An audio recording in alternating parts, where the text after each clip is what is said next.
Hello everybody, Radhe Radhe. My name is Shivam Sukija. इस video lecture में अब हम शुरू करने जा रहे हैं government budget and the economy macro economics की एक और यूनिट। तो आइए फटाफट से देख लेते हैं कि गवर्नमेंट बजट है क्या। भाई वो कहता है कि बजट हमेशा हम किसके लिए जनरली बना करके चलते हैं, फ्यूचर के लिए। तो सरकार भी एक बजट बना करके चलती है कि आने वाले साल में हमारी सरकार क्या क्या काम करने वाली है, उससे कितने खर्चे होने वाले हैं और कितना सरकार के पास कम से कम आ जाएगा। तो इसमें वो इसको शो करती हैं कि आने वाले फिस्कल ईयर में, फिस्कल ईयर आप जानते हैं 1 अप्रैल से लेकर के 31 मार्च, इस ईयर को हम क्या कहते हैं, फिस्कल ईयर। तो आने वाले फिस्कल ईयर में सरकार के द्वारा ऐसे कौन कौन से काम होने वाले हैं, ऐसे कौन कौन से कार्य सरकार करेगी, तो उनको लेकर के सरकार के कितने खर्चे होने वाले हैं और सरकार की कितनी कमाई होने वाली है। तो इसका जो एस्टीमेट हमें शो करता है, याद रखिए एस्टीमेट नॉट एन एक्चुअल। तो उस एस्टीमेटेड रिसिप्ट को कि सरकार के पास लगभग कितना इनकम आ जाएगा और लगभग सरकार के द्वारा कितने खर्चे आने वाले साल में करे जाएंगे। तो इस स्टेटमेंट में जो ये सब चीज शो करी जाती है उसको हमने क्या नाम दे दिया, गवर्नमेंट बजट। तो गवर्नमेंट बजट एक डिटेल्ड स्टेटमेंट है, एक फाइनेंशियल नेचर की एनुअल स्टेटमेंट है जिसमें सरकार अपनी एस्टिमेटेड रिसिप्ट को शो करती हैं और एस्टिमेटेड एक्सपेंडिचर को शो करती हैं। और कौन से ईयर की एस्टिमेटेड रिसिप्ट और एस्टिमेटेड एक्सपेंडिचर को शो करती हैं, आने वाले फिस्कल ईयर। फिस्कल ईयर आपको पता चल ही गया है, 1 अप्रैल टू 31 मार्च। तो इनको जो शो करता है वो एक डिटेल स्टेटमेंट क्या कहलाती है, गवर्नमेंट बजट। अब गवर्नमेंट बजट के थोड़े बहुत फीचर्स भी देख लेते हैं क्या है। वो कहता है जी गवर्नमेंट बजट में जितने भी आपके सामने ये जो लिखे होंगे एक्सपेंडिचर, रेवेन्यूज, रिसिप्ट्स, ये सारे के सारे एस्टीमेट होंगे। जितने भी फैक्ट्स और फिगर्स इसमें होंगे वो सारे के सारे एस्टीमेट होंगे। कोई भी स्टेटमेंट एक्चुअल नहीं होगी और हमेशा एनुअली प्रिपेयर्ड करा जाता है। गवर्नमेंट बजट यानी कि यूनियन बजट जो पार्लियामेंट में शो होता है उसको एनुअली प्रिपेयर्ड करना पड़ता है, एनुअली प्रिपेयर्ड होता है।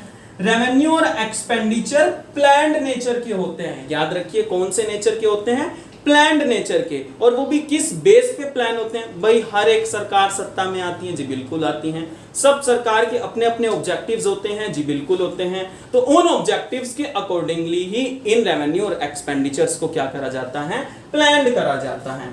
और budget prepared by government at all levels, her level पे बजट को जो है प्रिपेयर करा जाता है। सरकार चाहे स्टेट लेवल पे हो, लोकल हो, सेंट्रल लेवल पे हो, हर लेवल पे सरकार बजट प्रिपेयर करती हैं। और वो ये कहता है, लेकिन इस चैप्टर में हम वो बजट के बारे में पढ़ने वाले हैं जो सेंट्रल लेवल पे प्रिपेयर्ड होता है। इट मींस यूनियन बजट के बारे में हम पढ़ने वाले हैं।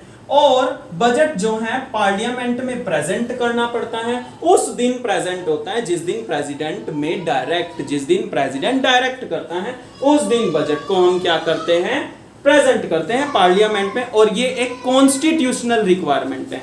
क्या है ये, एक कॉन्स्टिट्यूशनल रिक्वायरमेंट है कि बजट को पेश करना ही करना है। और last working day of February में हम इसको क्या करते हैं, प्रेजेंट करते हैं। तो होप सो आपको रिगार्डिंग द गवर्नमेंट बजट सारी बात पता चल गई होगी। अब हम फटाफट से देख लेते हैं कि कंपोनेंट्स ऑफ गवर्नमेंट बजट क्या है, फिर आगे पूरी की पूरी चर्चा इसी पर ही हमारी रहने वाली है।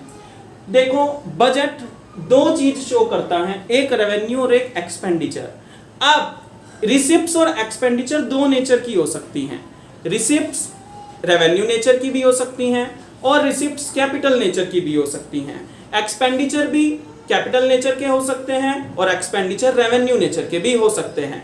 तो इसीलिए हमने कहा कि कंपोनेंट बजट के दो हैं, एक रेवेन्यू बजट और एक कैपिटल बजट। कौन से हैं, दो बजट हैं, कंपोनेंट हैं, दो हैं, एक रेवेन्यू बजट और एक कैपिटल बजट। रेवेन्यू बजट मेरा कौन सा बजट है, ध्यान से देखिए, ये वो बजट है जो हमें सरकार की रेवेन्यू रिसिप्ट्स और रेवेन्यू एक्सपेंडिचर को शो करेगी। भाई बजट क्या शो कर रहा था, एस्टिमेटेड रिसिप्ट और एस्टिमेटेड एक्सपेंडिचर। तो हम कौन से बजट की बात कर रहे हैं, रेवेन्यू बजट के बारे में बात कर रहे हैं। तो सरकार की जो एस्टिमेटेड रेवेन्यू रिसिप्ट्स और एस्टिमेटेड रेवेन्यू एक्सपेंडिचर, क्योंकि we are talking about the revenue budget, तो सरकार की रेवेन्यू नेचर के खर्चे यानी कि रेगुलर नेचर के होने वाले खर्चे और सरकार की रेगुलर नेचर पे आने वाली इनकम को जो शो करेगा वो मेरा कौन होगा, रेवेन्यू बजट। और कैपिटल बजट मेरा क्या कहता है, कैपिटल बजट कहता है जी मैं सरकार की उस नेचर की इनकम को शो करता हूं जो कैपिटल नेचर की है,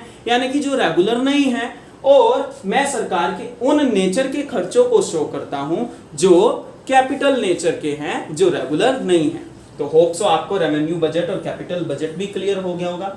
रेवेन्यू बजट क्या शो करता है भाई, दोनों ही बजट शो तो वही करेंगे, एस्टिमेटेड रिसिप्ट और एस्टिमेटेड एक्सपेंडिचर, लेकिन रेवेन्यू कौन सा नेचर होगा, रेगुलर नेचर वाले सारे के सारे एक्सपेंडिचर और इनकम कौन से बजट में जाएगी, रेवेन्यू नेचर में, और कैपिटल नेचर वाले सारे के सारे एक्सपेंडिचर और रिसिप्ट कैपिटल बजट में जाएंगे। अब आगे इसको ही हम डिटेल में स्टडी करने वाले हैं कि कैपिटल बजट क्या है, रेवेन्यू बजट क्या है, और capital receipts, revenue receipts, capital expenditure, revenue expenditure. So hope so आपको इस वीडियो लेक्चर में पूरा का पूरा जो टॉपिक हमने लिखा था ये क्लियर हुआ होगा। So please share the video more and please subscribe the channel. Radhe Radhe.